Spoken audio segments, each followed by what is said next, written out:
الإسلام ديني ومحمدا رسول الله. نحمده ونصلي ونسلم على رسوله الكريم. اما بعد فاعوذ باللہ من الشیطان الرجیم. بسم اللہ الرحمن الرحیم.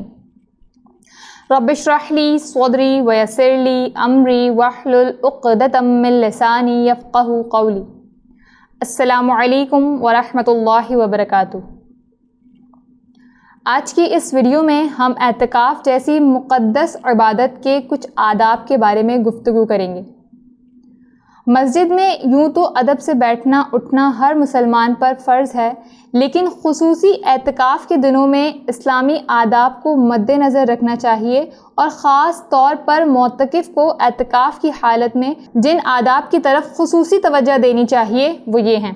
اعتکاف میں خوراک نہایت ہی سادہ اور قلیل کھانی چاہیے، لیکن بعض لوگ اعتکاف میں بیٹھ کر خوب پیٹ بھر کر کھانا کھاتے ہیں، بلکہ مرغن اور اعلیٰ غذائیں کھاتے ہیں جو عبادت اور یاد الہی میں خلل کا باعث بنتی ہیں.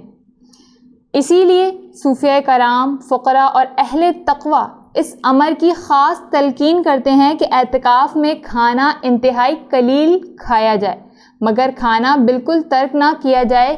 یہ کرنا اچھا نہیں ہے، بلکہ مناسب مقدار میں اپنے جسم کو غذا پہنچانا سنت رسول ہے، ورنہ پے در پے فاقہ کشی سے کمزوری کے باعث عبادت میں خلل واقع ہوگا. ایسے ہی اعتکاف میں زیادہ مرغن غذائیں کھانا اعتکاف کی روح کے خلاف ہے، کیونکہ ایسی غذاؤں سے چونکہ نفس میں سرکشی اور حوث لذت بڑھتی ہے، اسی لیے ایسی غذائیں استعمال کرنا معتکف کے لیے اچھا نہیں ہے. دوسری بات یا دوسرا ادب سونا ہے. اعتکاف میں کیسے سویا جائے؟ سوتے وقت مسجد کے آداب و احترام کو ملحوظ خاطر رکھنا چاہیے، اور عموماً اس طرح سونے کی کوشش کرنی چاہیے جس طرح رسول اللہ صلی اللہ علیہ وآلہ وسلم خود سویا کرتے تھے. معتکف کو ہر ممکن کوشش کرنی چاہیے کہ وہ کم سے کم سوئے اور رات شب بیداری میں گزارے. یہ معتکف کے لیے بہت بہتر ہے. معتکف حضرات جب چاہیں لباس تبدیل کر سکتے ہیں، کیونکہ صاف ستھرا لباس یا صاف ستھرے لباس میں رہنا عین شریعت اسلامیہ کے مطابق ہے، اور خصوصاً جمعے کے دن لباس تبدیل کر لینا ضروری ہے. اعتکاف میں معتکف اگر چاہے تو بلند آواز سے تلاوت قرآن پاک، تسبیح اور ذکر الہی کر سکتا ہے، بشرطے اس کے ایسا کرنے سے کسی دوسرے کی نماز یا عبادت میں خلل پیدا نہ ہو. اس کے علاوہ دوران اعتکاف معتکف قرآن و حدیث اور اسلامی موضوعات پر درس دے سکتا ہے اور وعظ و نصیحت بھی کر سکتا ہے. ایسے ہی معتکف حضرات آپس میں کسی دینی موضوع پر یعنی تصوف اور روحانی قسم کے گفتگو کر سکتے ہیں. ایک دوسرے سے مسئلہ وغیرہ بھی پوچھا جا سکتا ہے. معتکف اگر چاہے تو مسجد کی خدمت کے امور بھی سر انجام دے سکتا ہے، لیکن صرف مسجد کی چار دیواری کے اندر رہ کر ہی. وہ صفائی وغیرہ بھی وہاں کی کر سکتا ہے. اعتکاف میں پردے لگانا ضروری ہے یا نہیں؟ تو اعتکاف میں پردے لگانا ضروری نہیں ہے، لیکن نہایت ضروری سنت ہے، کیونکہ حضور صلی اللہ علیہ وآلہ وسلم نے جتنے بھی اعتکاف کیے وہ پردہ لگا کر کیے ہیں. اعتکاف میں موبائل وغیرہ اس طرح کے گیجٹس کا استعمال قطعاً درست نہیں ہے، کیونکہ اعتکاف میں بیٹھ کر میسیجنگ کرنا یا انٹرنیٹ کا استعمال کرنا یا سوشل میڈیا پر اپ ڈیٹ کرنا، یہ سب باتیں اعتکاف کے مقصد کو ضائع کر دیتی ہیں. یہ اعتکاف کے خلاف ہیں. اعتکاف سراسر عبادت ہے، لیکن اس میں فرضی اور نفلی عبادت کرنا ضروری ہے. اس کے بغیر اعتکاف کا مقصد حاصل نہیں ہوگا. حضرت علی رضی اللہ تعالی عنہ سے روایت ہے کہ نبی کریم صلی اللہ علیہ وآلہ وسلم رمضان کے آخری 10 دنوں میں گھر والوں کو عبادت کے لیے جگایا کرتے تھے. اسی طرح حضرت عائشہ رضی اللہ تعالی عنہ فرماتی ہیں کہ آپ صلی اللہ علیہ وآلہ وسلم رمضان کے آخری عشرے میں عبادت کی جس قدر کوشش فرماتے تھے اتنی دوسرے دنوں میں نہیں فرماتے تھے. معتکف کو زیادہ تر وقت عبادت میں گزارنے کی کوشش کرنی چاہیے، جس میں فرائض کے بعد کثرت سے گزشتہ قضا نمازوں کو ادا کرنا بہتر ہے. روزانہ 3 سے 5 دن کی قضا نمازیں ادا کریں. کثرت تلاوت قرآن، ذکر و اذکار جن میں کلمہ شریف، درود، استغفار وغیرہ، اور صلاۃ الحاجات کی باقاعدگی کرنا، اور کثرت کے ساتھ وقتاً فوقتاً جیسے سحر و افطار اور دیگر اوقات میں دعا کے ذریعے اپنا تعلق اللہ تعالیٰ کے ساتھ جوڑنے کی کوشش کرنی چاہیے۔ اس کے ساتھ ساتھ اچھی نیتوں کے ساتھ اپنے اس اعتکاف کو مزید مزین کر لیں، جیسے گناہوں سے توبہ، حقوق العباد کی ادائیگی، عبادتوں پر استقامت اور پردہ کرنے کی نیت، تاکہ ان نیتوں پر عمل کرنے کی صورت میں اس اعتکاف کے فیوز و برکات ساری زندگی ہمارے ساتھ رہیں۔ اگر اعتکاف کی حقیقت کے بارے میں جانیں تو اعتکاف شرعی خلوت نشینی ہے، کیونکہ مثل مشہور ہے کہ خلوت میں جلوت ہے۔ تقاضۂ محبت اور دستور عشق یہ ہے کہ محبوب کا جلوہ خلوت میں ہو اور اس سے راز و نیاز ہو، لیکن اس خلوت میں جلوہ گاہ تک پہنچنے کی منزل بڑی کٹھن ہے۔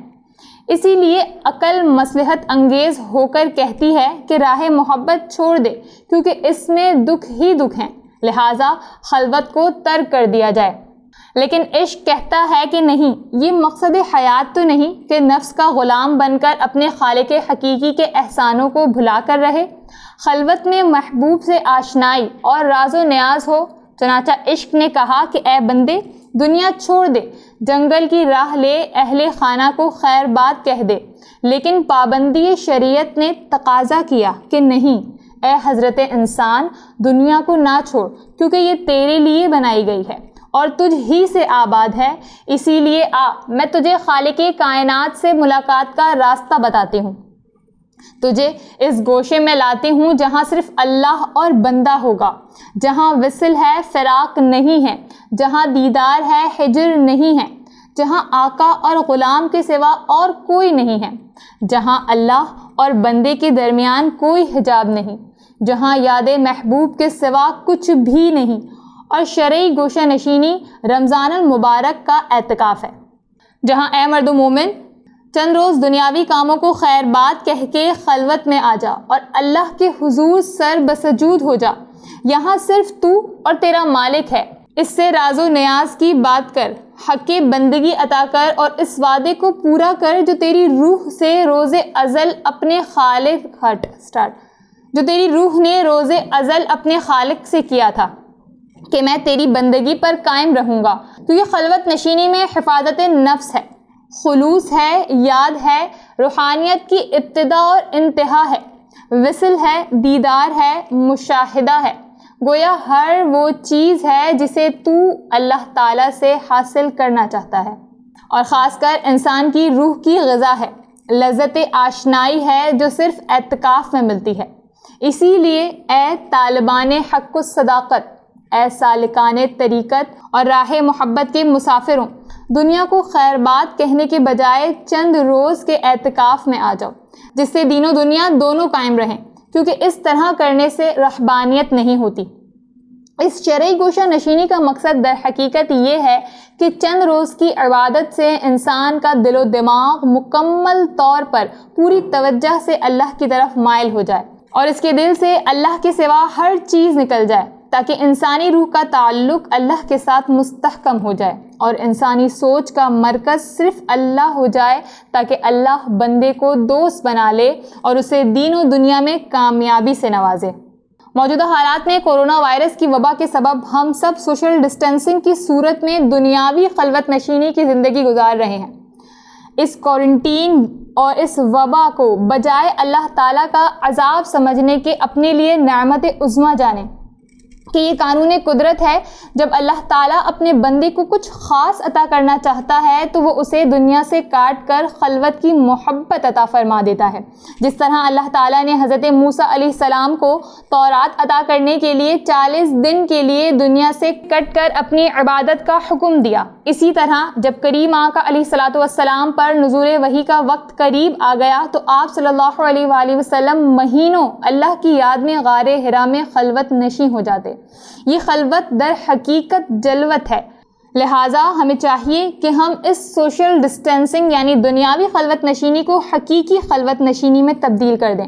ایام اعتکاف کچھ دنوں میں ہم سے ملنے والے ہیں، انشاءاللہ تعالیٰ یہ وبا جلد یا بدیر ختم ہو ہی جائے گی، لیکن ایسا موقع، ایسا رمضان اور ایسا اعتکاف ہمیں پھر میسر نہیں آئے گا کہ جس میں اللہ رب العزت نے خود اپنے بندے کو اپنی محبت اور قربت حاصل کرنے کا موقع فراہم کیا۔ کہ اسے دنیا کے تمام معاملات سے نکال کر ایک طرف بٹھا دیا ہے۔